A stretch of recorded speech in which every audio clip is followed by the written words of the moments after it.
Hello folks, welcome back to another episode of Rune Reading Wednesday. It's me, Gulveg. Welcome. All right, so how has this week been treating you folks? We're right smack in between a new moon that was in Virgo, and next week we're going to have a full moon that is in Pisces. Two very, very different energies. So I think this rune reading is going to be really interesting because a lot of us are feeling almost like this erratic kind of pull between this dreamy, imaginative state, perhaps even pondering the potential for the future or potential plans that we'd like to make. And then we have Virgo energy, which is very strategic and very structured and organized and somewhat pragmatic. So yeah, it's a very interesting kind of combination that we have on top of all of the planets that are in retrograde. So I'm really interested personally in seeing what the runes might have to say, given that we have a lot of duality right now in the astrological energies. All right, so if you wouldn't mind, join me here in holding the intention, the question. What is it that we need to know or do to benefit our best and highest good the most at this time in the next week? What do we need to know or do over the next week to serve our best and highest good?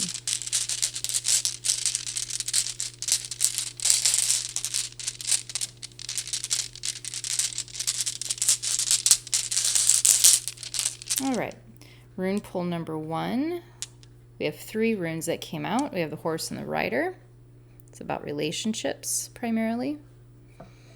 We have Dagos, enlightenment, the dawn of day, intuition. This is very much associated with the Piscean energy, imagination, intuition. And then we have Kanaz, which is passion. It's known as the torch. And sometimes it can also be about illuminating a situation, which initially that's what's coming to me, especially since it came out with Dagos. So, but let's just hold on and see what the other 2 rune pulls have to say. Holding that question in our minds.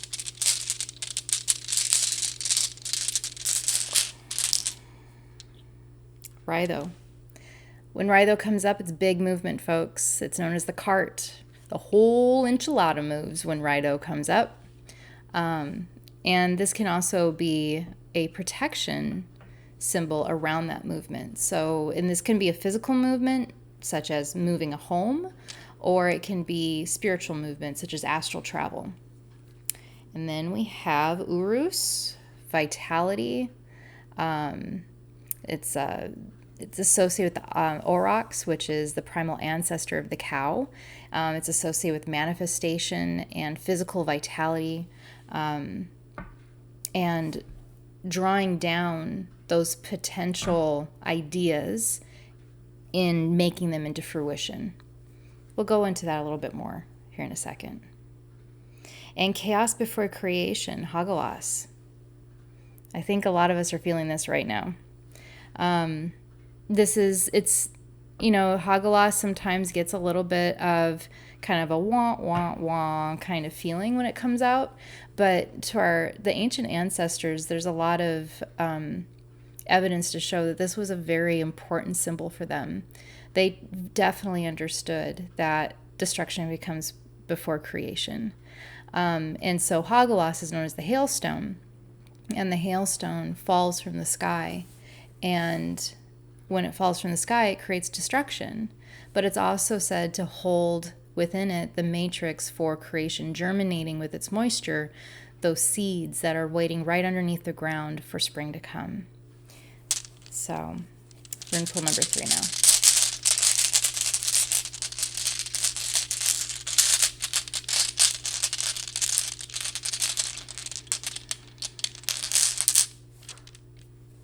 And we have one that popped out of the bag. We have the yew tree, And this is the highway, so to speak, or we could even think of the spine of the world tree that connects all of the dimensions. So in the ancients believed that there was 9 dimensions that were connected by this highway. Perthro. This is known as the mystery rune. It is also associated with sacred feminine, the mysteries of life, the birthing process. It's also known as the rune cup, the rune from which all other runes come from. And what it's birthing is very interesting. It's a very interesting combination. I think this very much kind of goes back to a little bit of what Hagelos was talking about. Because initially what Perthro's birthing is Nauthies, the 2 sticks that rub together that cause the bonfire. So this is what always comes to my mind. One of the popular sayings that's very much associated with the energy of Nauthies is that necessity is the mother of all invention. So this is that that little bit of pressure that's put on human beings to get us moving into action. Typically speaking, when human beings are perfectly comfortable, we aren't living our greatest potential. I mean, that's just kind of how we are. When everything's great, we would probably just assume be on the couch or just relaxing. And there's nothing wrong with that. But it can also lead to folks going into complacency and maybe even boredom. So that little bit of pressure is what gets us off the couch and starts motivating us to create. And so that's what Perthro is birthing. So if you're feeling kind of uncomfortable, especially with this Pisces energy where you might know, for example, that gut intuition or even maybe it's not even a gut intuition. Maybe it's just really evident that a particular job is no longer working for you anymore. And so there's that pressure to go out and look for a new one. And so that would be an example of Nauthies being in play. What it leads to is Fehu. And when Fehu comes out, it's like, oh, because it's all the good things, folks. It's all the good things. It is wealth. It is prosperity. It's luck. So if you're feeling, for example, with Nauthies in play, there's that pressure, right? That you kind of know maybe what it is that you need to do, but you're not really sure if it's going to work out. Or you're scared of what might happen if it doesn't. Maybe there's big ramifications. Like, for example, with the job example I gave earlier, like, what if I go and look for a new job and what if my situation ends up even worse, because the grass isn't always greener on the other side, right? Fehu comes in and says, don't worry about that. Luck is on your side. Keep pushing forward and follow what it is that you know is right, even if other people are telling you otherwise, even if other people's opinions are contradictory to what you know is right for you. If there are some tough decisions that you're having to make right now, Nauthies says that if you just stay in alignment with what it is that's going to bring you bliss, your heart's true desire, because this is the desire rune, folks, this is passion, then it's going to work out. It's going to be okay. Luck is on your side. So let's back up for a second and let's just take a look at how all of these are dancing together. We're already kind of going into the reading part of this where we've already talked about the relationship between the last 3 runes, Perthro, Nauthies, and Fehu. But let's take a look and see how all of them are working together. Just give me a second.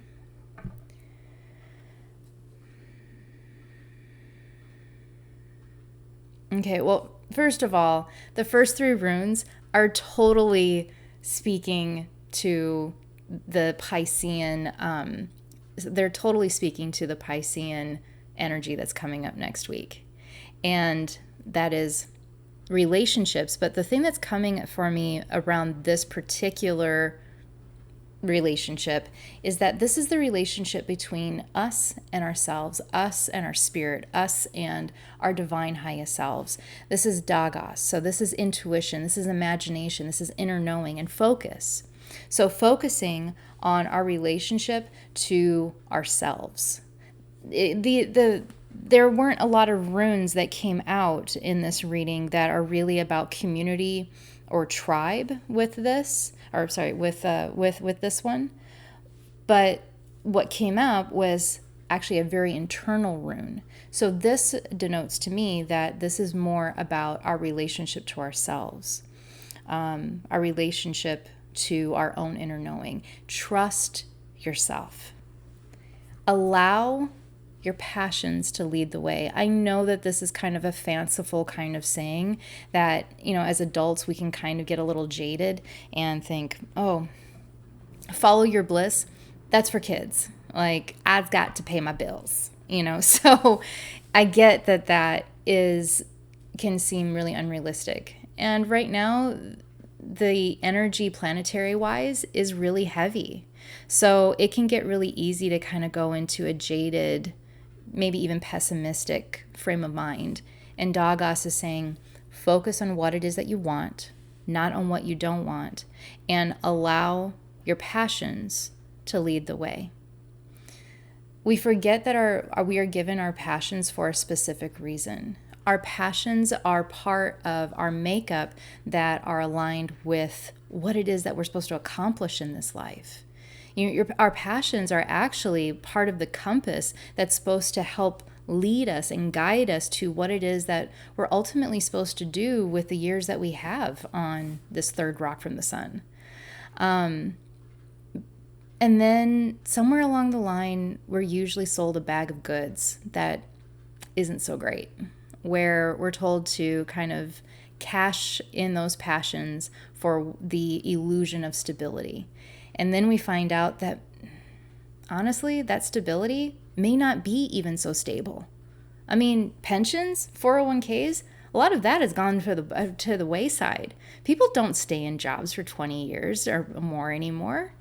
We see all the time, especially now, like the thought that doing what it is that we should do, what society tells us to do, it doesn't typically lead to the amount of security that's worth giving up what it is that we know we ultimately would like to do.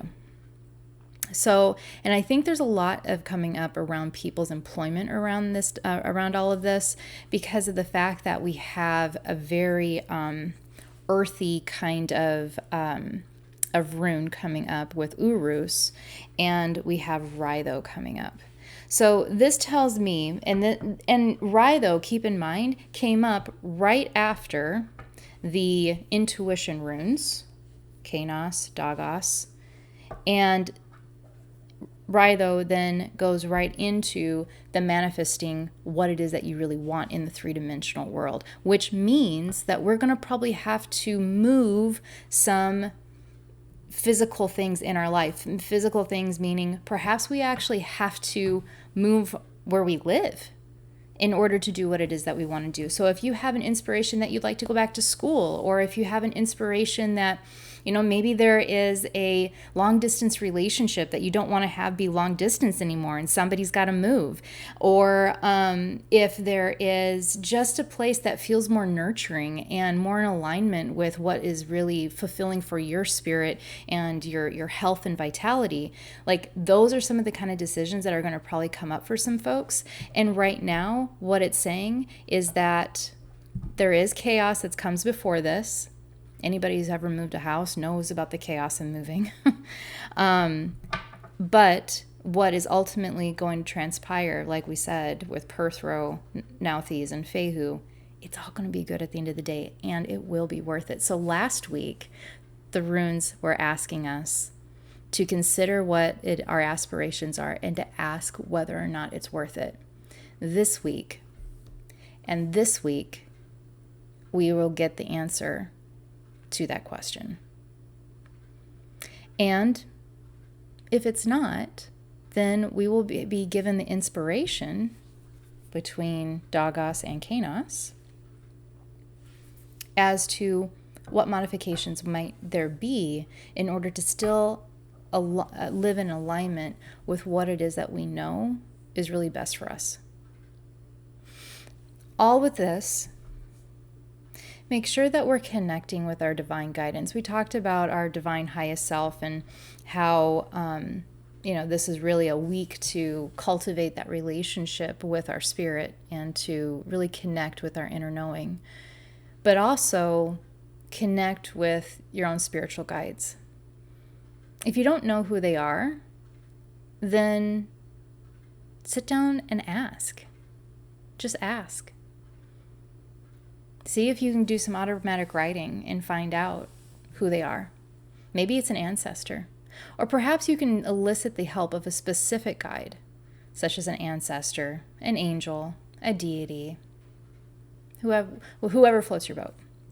But it's really important that we connect on a spiritual level here, because last week and this week, we are definitely creating the blueprints of what comes next for us. We may not be in a place quite yet to take action on that, but Virgo is all about organization, and Pisces is about dreaming the possibilities and imagining what it is that we want to attract into our life. So Pisces is a very good sign and very good energy to elicit around the law of attraction. And between these two, we may be able to create a new structure for how we want to live our life, what kind of lifestyle we would like for us and our loved ones, and what our new reality is. We get to reprogram. Even if this is a really challenging time, there's a lot of very potent gifts that are waiting for us, maybe just out of our sight. They're right there on the horizon, but maybe we can't quite see them quite yet. Gather your resources. What is it that you do have? What can we be thankful for in order to keep ourselves in alignment with, prosperity energy versus lack energy? What is it that we do have? What can I be grateful for? What are some of the wounds that I might need to address in order to create less resistance to manifesting? And what are some of the actions and decisions that I am being called to make that would allow me to take that next step forward towards that new horizon? These are the questions that we're being asked, and these are some of the questions that you can use in order to be able to use your imagination and your intuition in a productive way. Because the other thing about Pisces is if we get sucked into the muck of all the things that are not working right now, then we can slide into addictive kind of tendencies. Or perhaps imagining all the things that could go wrong. We all know that the mind loves to strategically think about all the different things that could go wrong. If that is where the mind is going, it's time to just, tell the itty bitty shitty committee to just take a pause, and it's time to realign. To realign to what it is that that is working. What is it that we have to be grateful for, even if it's something that is very rudimentary. Even if it's something like, well, I got to eat today, or something like I have a roof over my head. These are the kind of ways that we can wrangle our energy and bring it back into alignment, and to imagine what it is that we would like to have drawn to us versus imagining all the possible things that could go wrong, because that's just not productive. So that is the Rune Reading Wednesday for this week. Thank you all so much for joining me, and I look forward to seeing you back here next week. If you like this video, please click like and subscribe. And if you would like to be added to the newsletter so that you can get all of the full moon and new moon lunar reports and to stay in the loop of all of the different events and classes and offerings that I offer every month, then shoot me a line at info@amberserpent.com. Thanks. Bye-bye.